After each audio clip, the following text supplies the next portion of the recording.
of these old days, one of these old days, and we won't stop. One of these old days. What is up, everybody? Welcome back to episode 47 of Transitions from War podcast. I'm your host, Mike. We're talking about reconnecting to mind, body, and spirit. What it's like to come back from combat and get reconnected to purpose.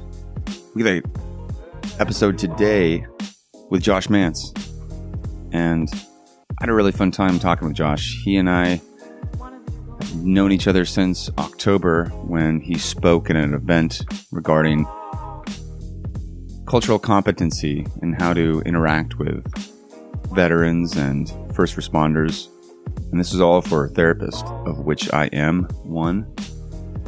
And Josh has a very interesting story. He was actually shot and killed on a deployment when he was in Baghdad, flatlined for 15 minutes, and was resuscitated.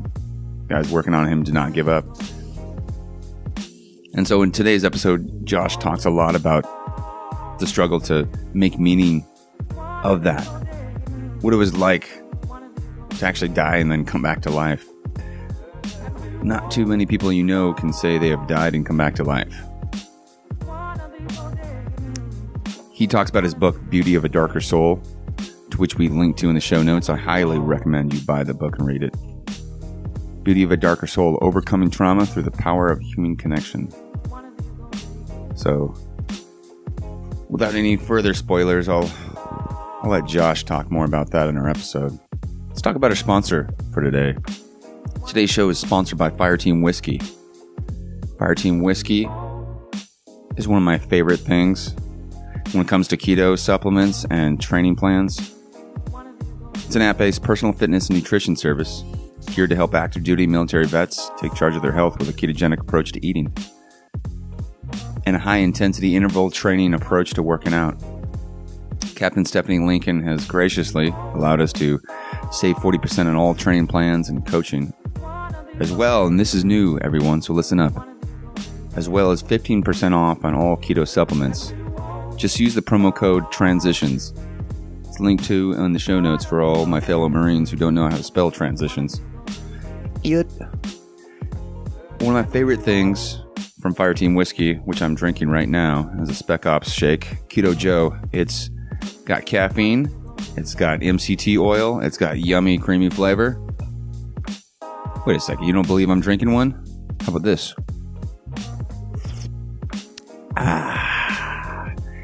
It's a good way to either start out the day or have your afternoon dose of caffeine with some healthy fats.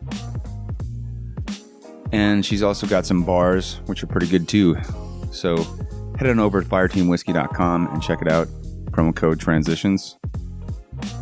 Take a look. You might like it. So a little check-in for me. I've been up in the beautiful state of Washington. And I'm up here for business, but it is nice and sunny. Gorgeous. I'm right on the coast, and driving up to where I'm doing some work, I'm right up near the Canadian border.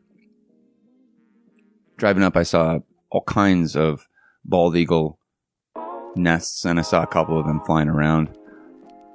Seen a lot of red-tailed hawks. And one of my favorite things to do when I get to a city I've never been to, or a city I haven't visited in a while, is to plan my long run for one of the first day or two while I'm there, so I can go check out the city and get my workout in. And yesterday I had a nice 10-miler, beautiful weather, shorts, t-shirt, and was able to run along the coastline for a little while and run through the town. And if you guys have not been to the Pacific Northwest, especially on the coast, when it is sunny, when it's warm, you are missing out on one of the most beautiful places in the entire world. So I'm having a great time up here.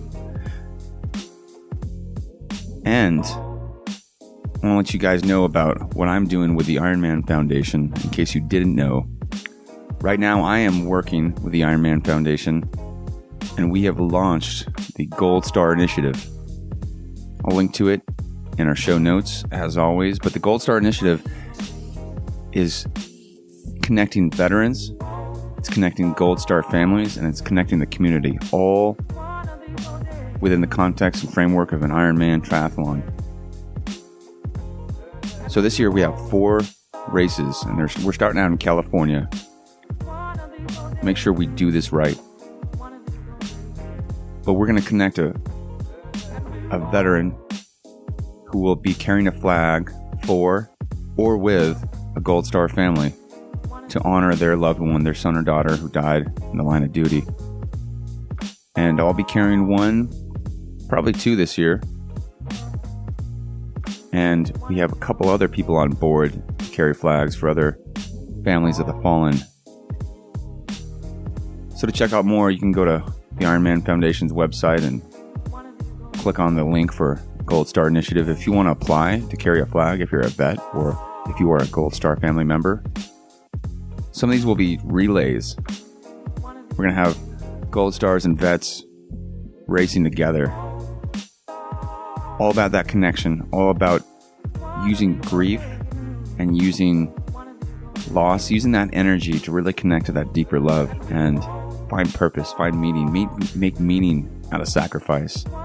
And that is the core thing that has gotten me through some pretty tough times and helped me to find some peace and find some deep connection, purpose, and joy since I've gotten home. So go ahead and look at the Ironman Foundation's Gold Star Initiative. I'm raising money for that. I'm raising money because we're going to send these Gold Star families to be part of Wear Blue Remembers Gold Star race program. So after this Ironman race, with which they'll either participate in or watch and receive the flag carried for them in the name and the honor of their son or daughter who's fallen.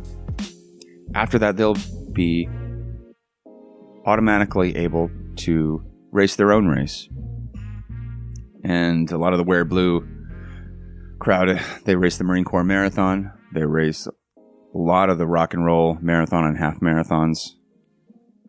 And so this money will provide them with a pair of shoes.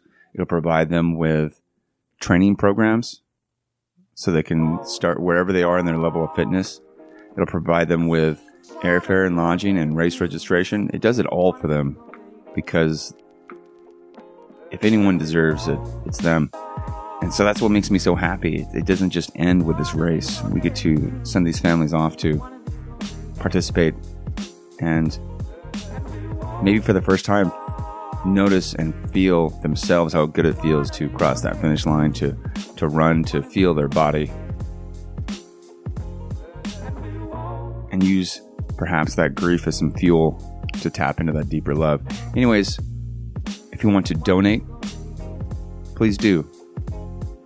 If you want to be part of an upcoming sprint triathlon I'm hosting in Petaluma, California, stay tuned for more details on that.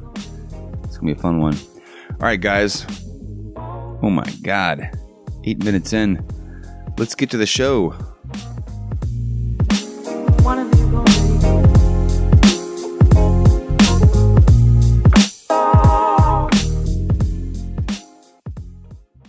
So I'll kick it off. Josh, welcome to the show. It's really cool to have you, and we've been interacting now. I remember it. It was October 12th when you spoke in Walnut Creek, and you shared your story, and you presented to a lot of clinicians and first responders about what it's like to work with vets.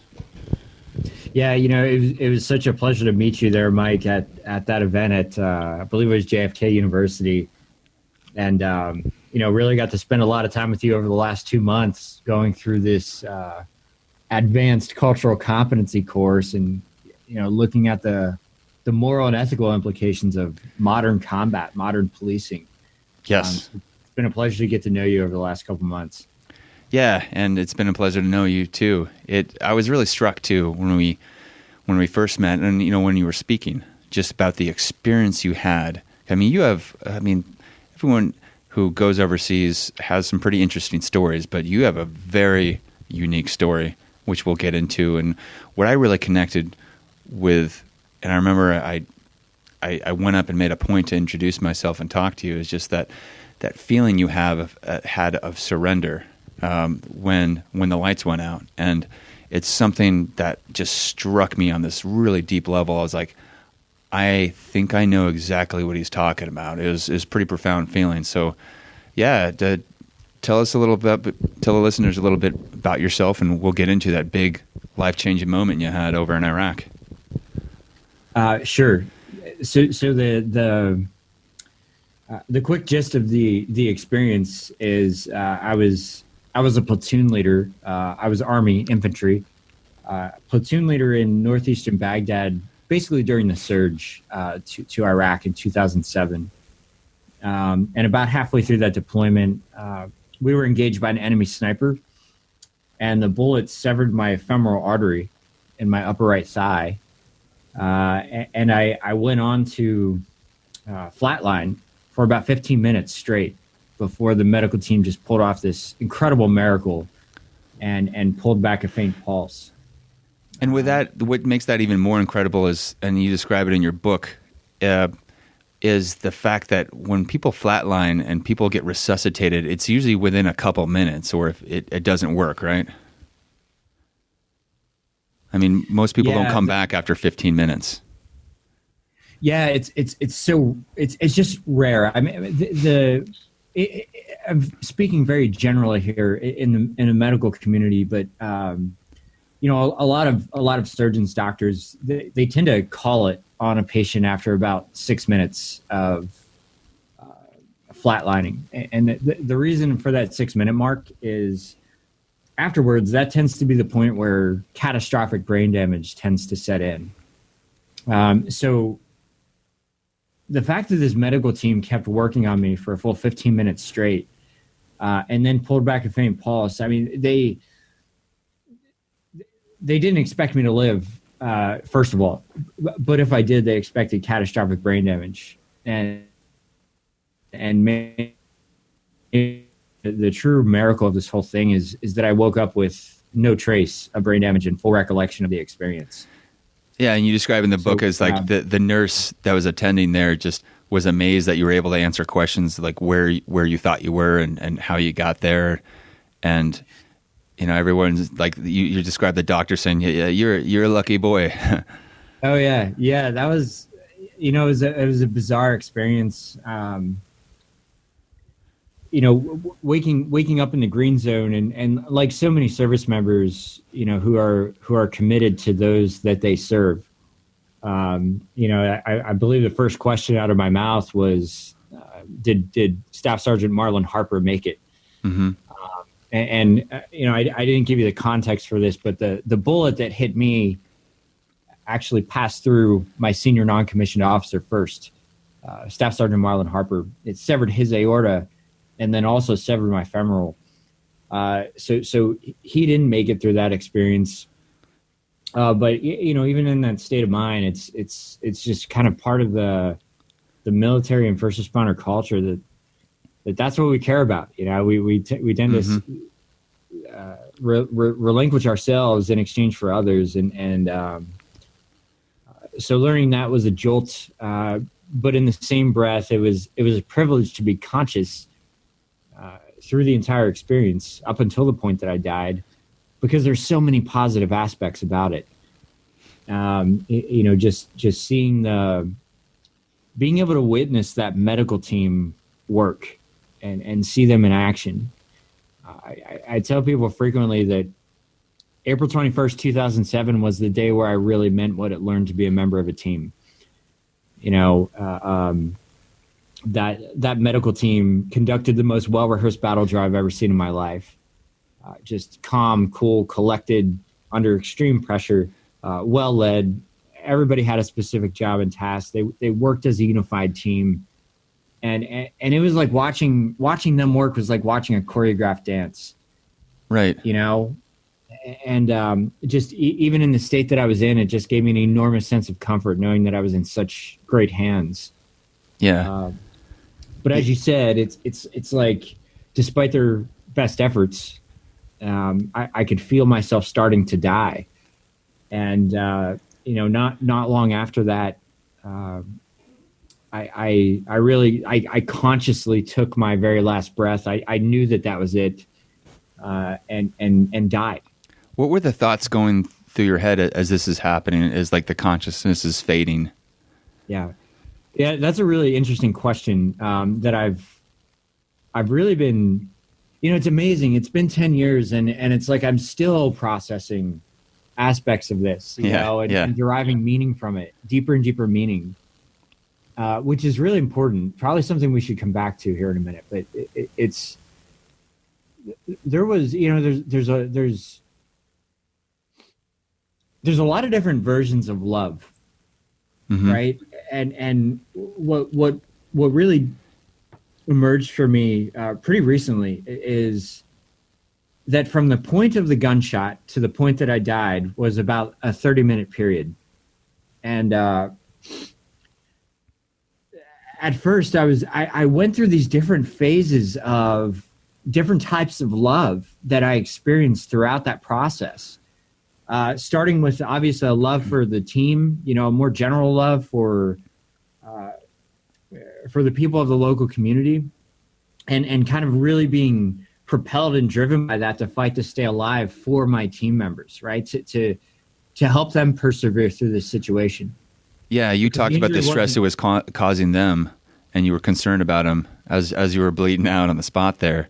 You talked about the concern about your medic, 19-year-old kid who's working on you, doing excellent work. The other shooters in your team, about their safety, and everyone else. You're thinking about them. Yeah, it's it's kind of impossible not to.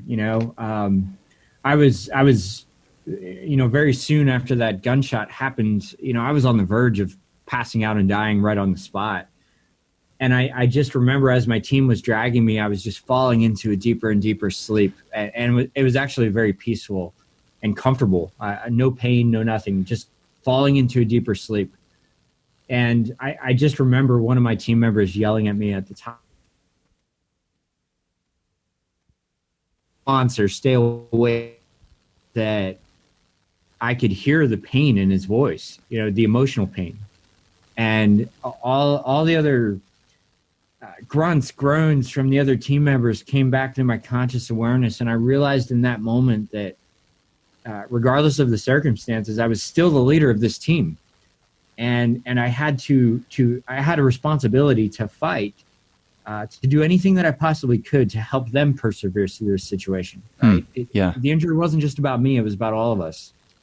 And that is what gave me the strength to really snap back to full consciousness, which is where the fight for my life really began. Yeah. So that's a long time. A half hour is a long time when you are in a life and death situation like that. I mean, God, I know 2 minutes is a long time, doing a round of boxing. It feels like the longest 2 minutes of your life, but a half hour. So things are happening, people are moving you. You start to pick up on the gravity of the situation by people's faces when they're looking down at you.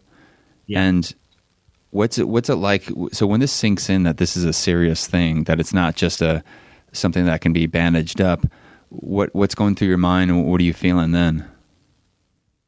There's there was a progression, right? That sort of unfolded throughout that 30 minutes. At first, it was like a total physiological response, totally controlled by the body, right? That all the sensory perceptions changed. Time shifted to slow motion. I could only hear the muted shot of the sniper rifle and my own voice calling for a medic, right? But after I kind of got into the evacuation vehicle and my medic was working on me, right? So they were transporting me to the base. That feeling kind of shifted into this different type of struggle, a different type of fight. And at that point, it was really one just to stay conscious, to keep breathing. And at that point in time, during the transportation process, it felt like it kind of felt like doing a 2-minute boxing workout or kind of the most horrendous CrossFit workout you can think of. Yeah, you can't get enough breath. You're struggling to get more breath. You're suffocating, right? no physical pain, but it was just that struggle to stay conscious. It felt like I was giving blood over and over again, and kind of that queasy feeling that you get, just magnified. When it got to the aid station, that's where I first recognized the gravity of the injury. Which again, this whole process, I didn't know what happened really. I was just in instinct mode. But so there's no thinking, hey, I got shot and people are taking care of me. It's okay, something happened and just a vague awareness that something had happened and you needed to be attended to. There was awareness that something was wrong. But in the immediacy of the injury, I noticed Marlon Harper fall to the ground, and again, pure adrenaline, pure instinct. The way our bodies react predictably to situations like this is just phenomenal. But even with a blown out femoral artery, I still drug Marlon out of the way and started to perform aid on him until I kind of fell to the ground after my medic got there. So it's like when I was actually in the aid station, that's when you've heard me describe this before, but when you're dying of blood loss, you're suffocating because the blood can't deliver oxygen to the vital organs. And the body will actually tend to pull the remaining blood it has into the chest cavity to protect itself. And I could actually feel that blood creeping sensation happening. And as the blood crept out of my extremities and moved towards the chest cavity, it would become harder and harder to breathe. And when that blood creeping sensation kind of fully hit, when it hit my stomach, it was the first point where I realized the injury was getting out of control. And that's where I experienced kind of the emergence of what I believe was most important to me in life at that time. It's not as if life flashed before my eyes, but I did start to repeat 3 names in my mind over and over again for the last minute of my life. And that was my mom and my 2 sisters, right? This familial love. Yeah. And then, shortly after that, I literally took my last breath and died. And as you mentioned in the beginning, I vividly remember that. I did not have a traditional in quotes here, traditional out-of-body experience like we might think of when we associate with near-death experiences. Right. And that I wasn't floating above my body. I didn't see a white light, nothing like that. I don't have any recollection or have not been able to access the 15 minutes that I was dead. But what I did experience, I think, was even maybe more powerful because I know for a fact that I was still conscious for this. And what I'm referring to here is the actual transition point between life to death, right? In that last breath. And the only way that I can describe that feeling is one of absolute and complete surrender to something that is much greater than ourselves. A feeling as though we're simultaneously part of everything and nothing at the same time. And it was really this kind of universal love, peace that consumed me, right? And it was dying was really the most peaceful experience of my life. Now, have you ever was it? So it sounds to me as you're explaining this like it was just a feeling and an experience you had, not a set of beliefs you were walking yourself through. Like it's not something that said, okay, when I die, this might happen.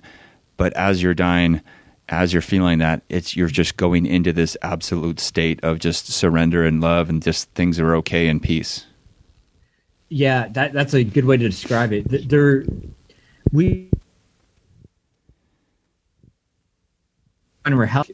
What I might think if I'm in an experience like that. Yeah. And probably the hardest thing for folks to wrap their head around if they haven't been through something like this is that it's like you're riding a wave. You're riding this energy stream. You're moving in this direction, and there's almost no choice but to surrender. And we kind of think, am I going to be thinking of my family? And am I going to be thinking of taking care of my kids? All these other challenges that I have in life what are my last thoughts going to be? And, you know, certainly, as I mentioned, like the thought of my family was kind of the last full conscious thought that I really had. But even that dissipates, right? Even that dissipates in the final moment. And it like diffuses into, you know, depending on your beliefs, we could call this God, we could call this the absolute, we could call this the universe, we could call it a multitude of different things, but certainly related to a very deeply spiritual experience, a peak experience, right? Yes. And I guess maybe what was most interesting about that is you know, I did experience that tremendous feeling, but the challenge, right, isn't necessarily what we experience during a situation like that or any traumatic situation.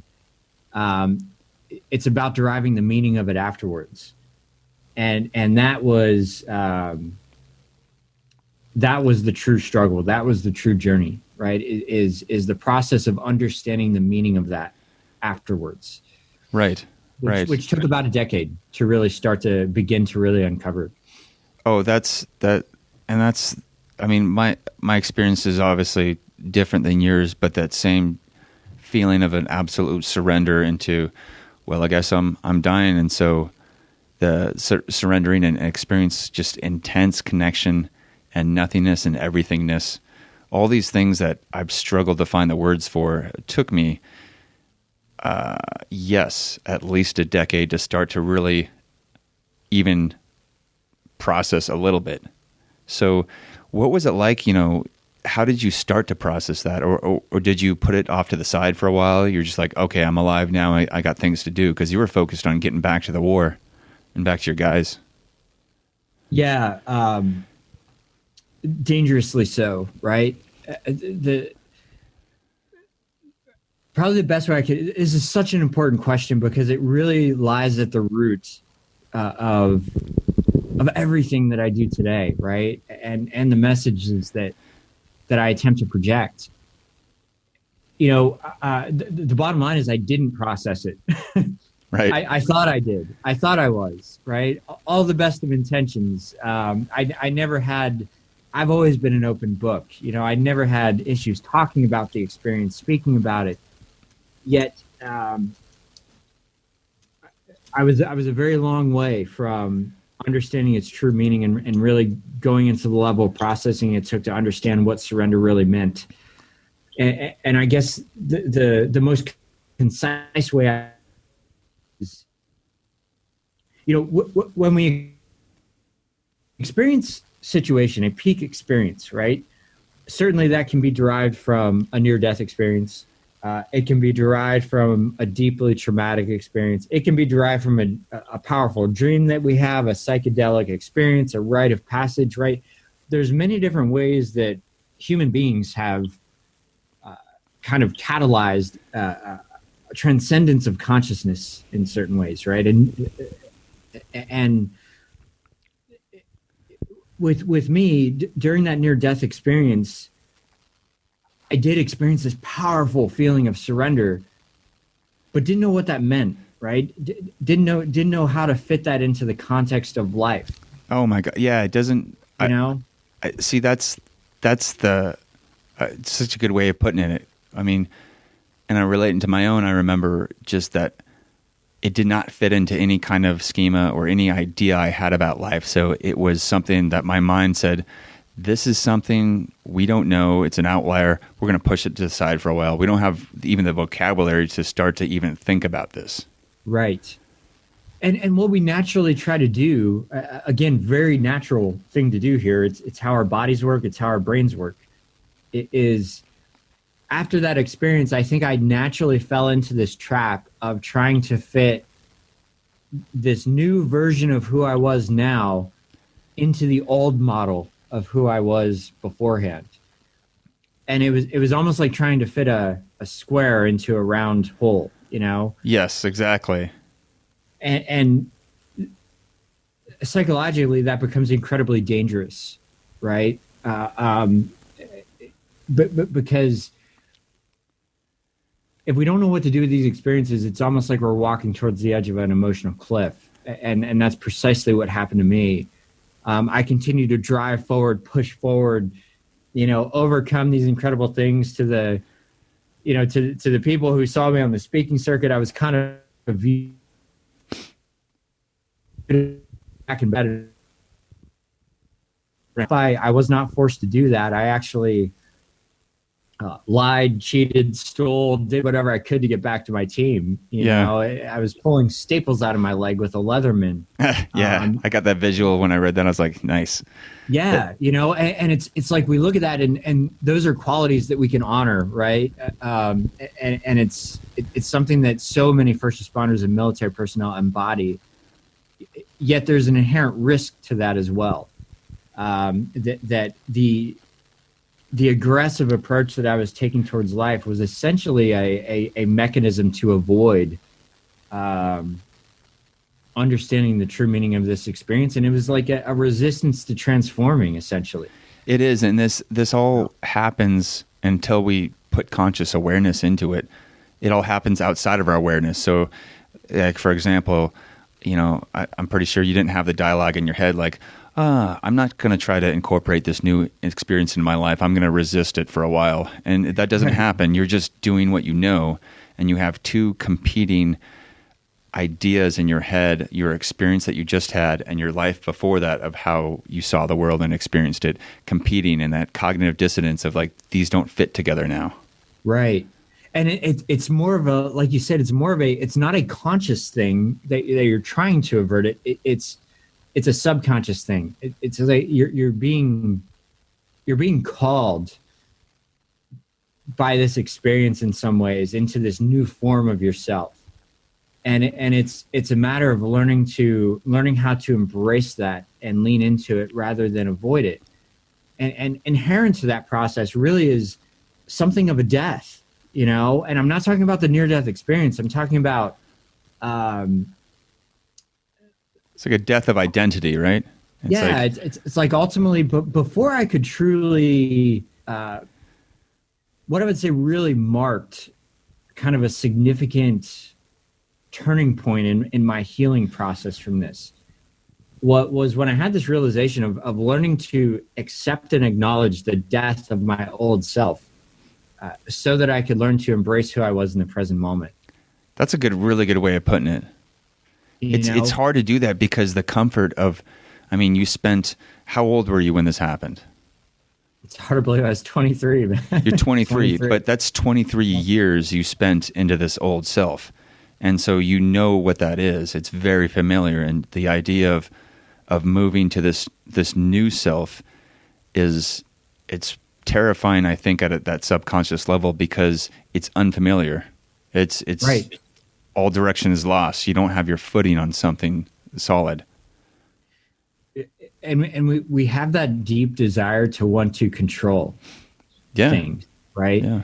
A natural desire. And I think maybe in the most significant ways where I was forced into this feeling of surrender, I was exposed to this beautiful thing that just most people by default just don't have the opportunity to get exposed to and come back to life, right? So I experienced this amazing thing. It took 10 years to even begin to understand that. But the true challenge, the true mark of transformation here was learning to surrender consciously, right? Not being forced into it, but learning to do it consciously. And I'll tell you, we've talked about this so many times before, but the most courageous journey any of us will ever take is an inward journey, right? To really dive within ourselves and uncover the truth. And I have to point to a quote by mythologist Joseph Campbell, who said in the book Hero with a Thousand Faces, it's just beautiful, beautiful book. It's a literary classic. But in that, he says that the hero is the man of self-achieved submission. Right? And submission, surrender in this case, it doesn't, that's a very hard word for military personnel, this word of surrender, right? What does that really mean? Yeah. Yeah. The first thing that comes to my mind is, like the 4th Marines in the Philippines having to surrender, to the Japanese, not wanting to, but then we think of any kind of surrender as like you give up, you quit, right? Right. Yep. And there's a lot of shame attached to it. That's not what we're talking about. Yep. That's kind of the default thing we think of when we think of that word is give up. And I'm not like, that's not at all what we're talking about here. It has nothing to do with giving up. It has nothing to do with hanging out on the beach for the rest of our lives and holding a margarita in our hand and kind of letting life run its course. And no, I'm the first person to tell us to, cherish our relentlessness, embody those qualities that have led us to who we are today and aggressively pursue our goals and our objectives, right? Aggressively seek to contribute to life. But there's a subtle difference here in terms of understanding that, in the words of Mark Divine, surrender is not being attached to the outcome, right? So do we have the strength to recede back into ourselves and first? Outcomes don't go our way, or when life diverts, do we have the strength to come back to ourselves and continue to move down that path? Right. Leaning into ambiguity rather than shying away from it. So maybe, and I'm thinking out loud here too, because I've been wrestling with how to differentiate these two forms of surrender. And this one seems like it's surrendering. It's surrendering your attachment to that outcome, surrendering your need to have that plan work out, and then surrendering to whatever's happening in the moment. And then when you do that, be like, here I am, let's keep doing what I can, but not being so firmly, tightly gripped to whatever that is we wanted to achieve. Would that be accurate? I think so. It's a matter of kind of like we were talking about throughout the course, right? It's how do we identify, what are we identifying ourselves with, right? If I identify myself, if my self-worth comes from achieving a specific outcome, right? I am playing with fire in many different respects, because if I'm seeking to achieve something so concise, I'm trying to override the totality of forces. Yeah. Right, that can impact that. And kind of when I define something, I tend to limit its potential, right? I tend to limit what it is. So it's more of tapping into. I know I'm speaking abstractly here, but there is a deeply spiritual component to this, right? Is that it's almost like tapping into a deeper subconscious energy stream and having faith that you're on the right path. Yes. Yeah. Right. And aggressively being in alignment with that wave, right? It's a lot of parallels here to like riding a wave, constantly changing dynamics. But under recognizing like that the power of the foundation that is underlying you, right? And yeah, how do you? And this stuff sounds so abstract. It sounds so abstract, especially if you haven't experienced something in this. I mean, in this flavor, and because, I mean, even great writers like Alan Watts talked about how we can never really describe this thing. We can only talk around it and say what it isn't, and therefore try to describe it that way. So for anyone listening who's starting to wonder, like, what are these guys talking about? That's okay. It's totally okay. It's so interesting because I like how you say it, that the outcome that we want, our plans can be very limited, and when we surrender to the reality of the situation, we have a chance for that to expand and become something better than what we could have just consciously, cognitively thought of. Right. Exactly. It's more of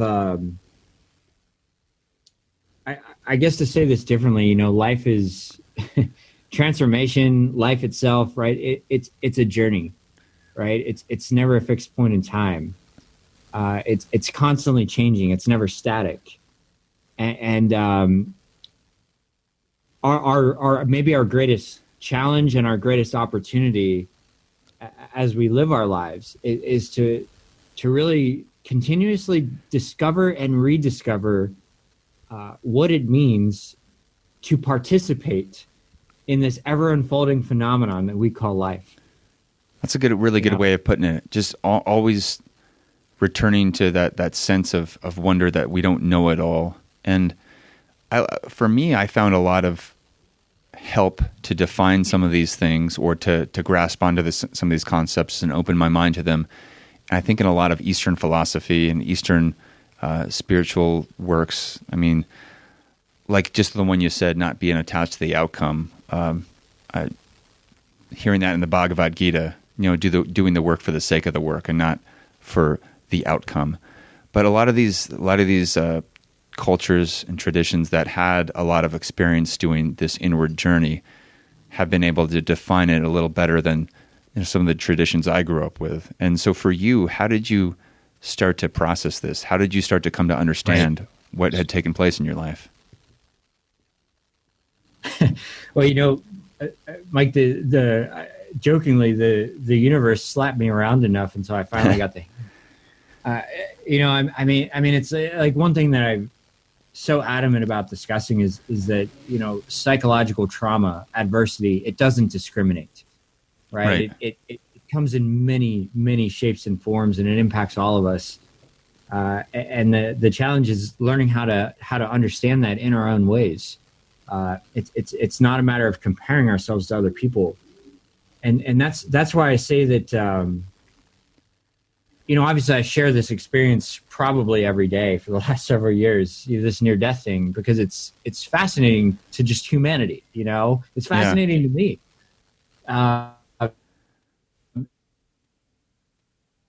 You guys know that I've experienced, right? And I'm not saying that to sound bravado, but what I experienced afterwards was far more dangerous, far more deadly. And that included a mix of divorce, living with incurable disease, multiple relationship failures, being crippled with guilt, shame from different sources, and not even understanding what that was for years.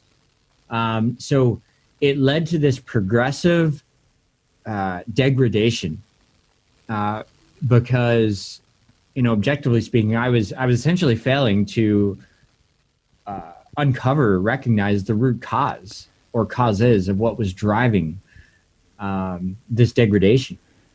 And it was really a kind of a rock bottom epiphany that I had after a relationship failure that just sent me into the worst spiral I've ever been in. But it was in that moment where I started to uncover the clarity, right? Yeah, like you had gone this way long enough, tried to hold on to the old version of you so much until it was like very clear beyond a doubt that it wasn't working anymore. Yep. It was clear that, it's interesting to think of it like this. I think what really became clear to me, even if it was somewhat subconscious at the time, is that this fight to control was not working. Yeah. Right. I was digging myself deeper into like the quicksand, and something needed to be different. And I think what really continued to reemerge was this idea of submission, of surrender, and learning how to humbly fit into the context of that, right? With great humility. And that's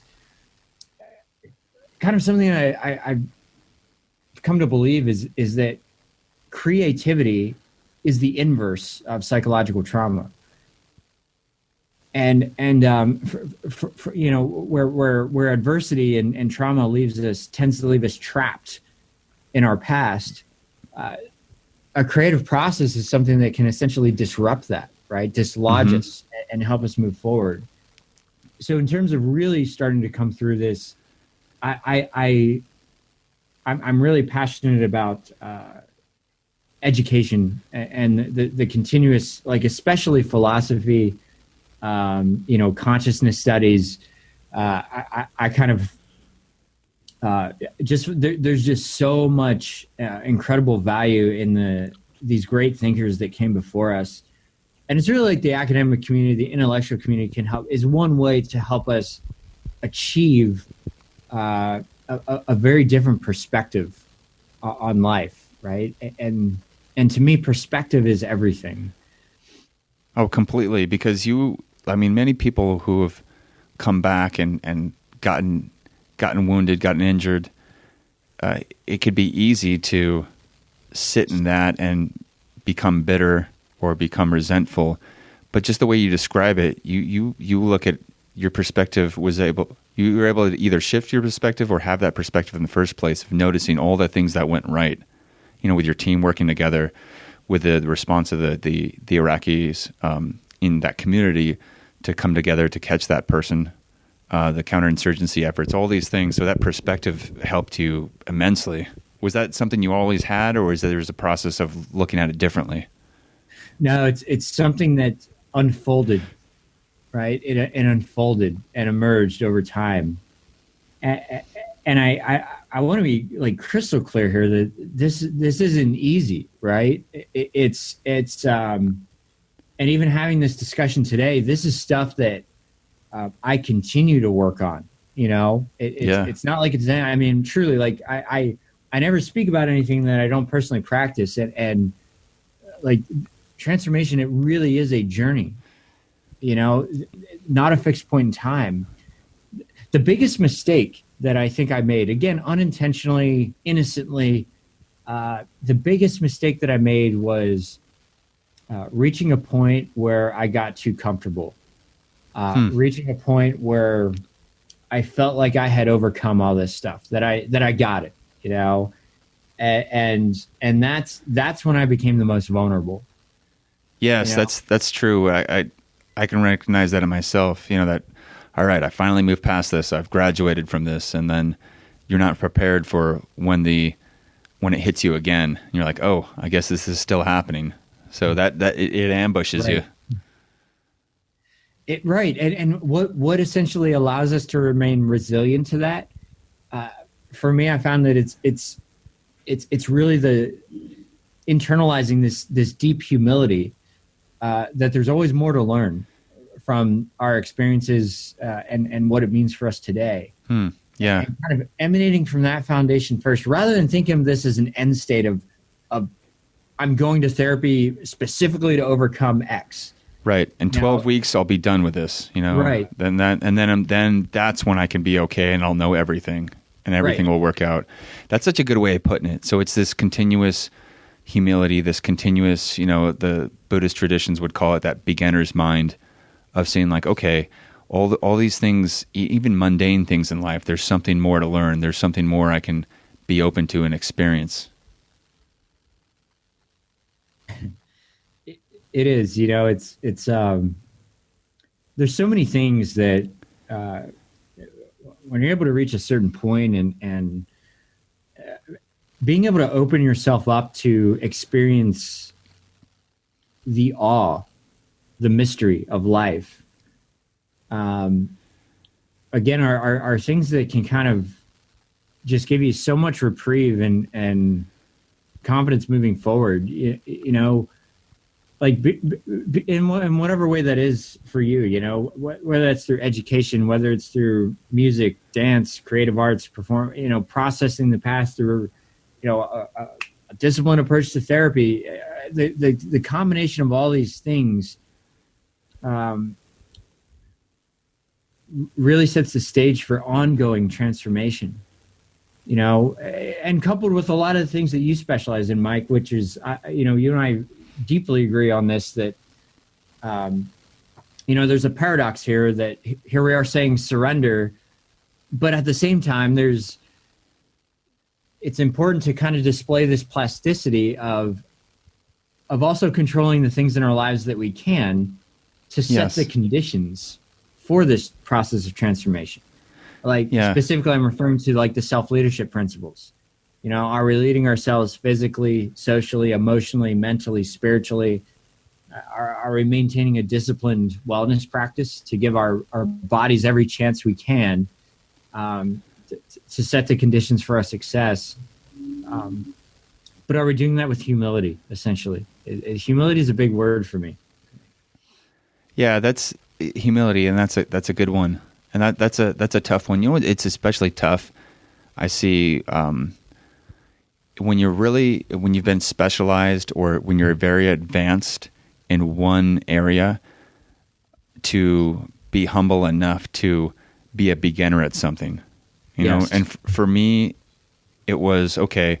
I know how to run. I've been running a lot. Anyone who's been in the military knows how to run. So that's not a new thing for me, but you know, getting into the sport of triathlon, I had to learn how to swim. I wasn't going to drown ever, but actually learn how to swim. And that's, talk about humility and trying to be humble. It's like I'm watching, you know, 16, 70-year-olds just smoke me in the pool, and, you know, and on the other side, 6 and 7-year-olds smoke me in the pool, and I'm saying, okay, can I be humble enough to accept instruction that I suck at this and I can get better? Right. But I love that stuff, right? I love that stuff because you're absolutely correct, especially today in this world, and this so much contributes to the challenges associated with transitioning out of military service, right? This disruptive break from all that we know and how to adjust into a completely new environment is one of the most challenging things any of us will ever go through or experience. You know, and it's like our world is becoming increasingly complex, increasingly specialized, necessarily increasingly specialized, right? Because of this, so it's difficult to withstand the barrage of information that's being thrown at us, right? Oh yeah, and I look at that and I either go back to military examples or endurance sports examples, and I think of like all the metrics that people used to train with: heart rate, watts, pace, all these different things, and they tell you that you're getting this outside information and your idea of what I should be doing versus what this is telling me, and it can decrease our ability to notice that internal experience. So you're right. I think now more than ever, with all this input we're getting, which can be helpful in the right context, can make it even harder to do that internal journey and surrender to these ideas of what we think we should be doing and accept what is actually happening. Right on. You know, like, and I guess maybe the challenge is that depending on our profession, some of us may need to specialize, right? Into a specific field or into a specific facet of life. The challenge is don't forget to look around. Don't forget to look up. Yeah. You know,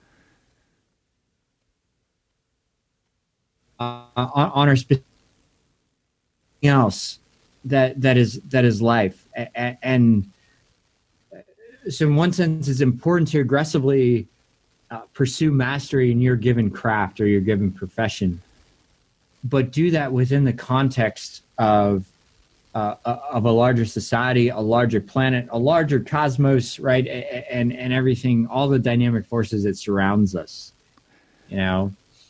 That's, yeah. And I was going to ask you, you know, if there's one thing you tell people to do, and it sounds like it's just that, but notice what you're doing, but also put your head up and look around and see how that fits into the world and how that fits into a bigger picture. Well, the sign of a good conversation is that it feels like it ends way too soon. And I know we've been going for almost an hour. Yeah. And I know we're going to be talking a lot more on the show, hopefully. So one thing I do want to make sure before we finish up on this episode is just to let everyone know about your book, The Beauty of a Darker Soul, Overcoming Trauma Through the Power of Human Connection. Such a cool work that I'm enjoying working my way through. And I realize that part of it for me is I realize my pacing and how I read things about the war needs to be in doses. You know, if I go into a barrage of reading about a Iraq or Afghanistan, it can be a little too much. And so what I'm enjoying doing this at this pace and really not just hearing what makes your book really unique too is it's not like a military history where it's just like this battle happened here and these were our tactics and this guy got hit, and it's that internal journey as you're there. It's what's actually happening in your philosophy, and you bring back, the things you learned in your childhood, your experiences of the moment, the overcoming this, connecting with the people, so many powerful things. So besides the book and your course that you're now providing for people to learn how to work with first responders and military vets, how can people connect with you? How can people find out what you're doing next? And how can people get in touch with you?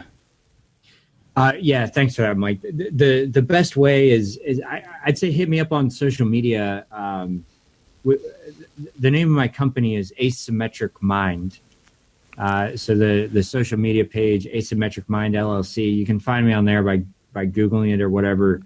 But we will be actually very close to putting out some content on a consistent basis that will help continue to drive this conversation about the truth behind adversity and psychological trauma, and to give us new language to be able to discuss these things in a productive way.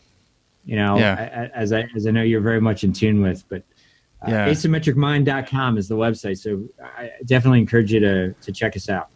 That's awesome. And more than almost anyone I know, you're really shifting that conversation to take adversity and trauma from a victim perspective to what does this mean and how can I use this to empower myself, which is so needed today. So I really appreciate all the work you've been doing with people and on yourself and being able to share that with us. And so we'll be talking a lot more, and I love you, brother.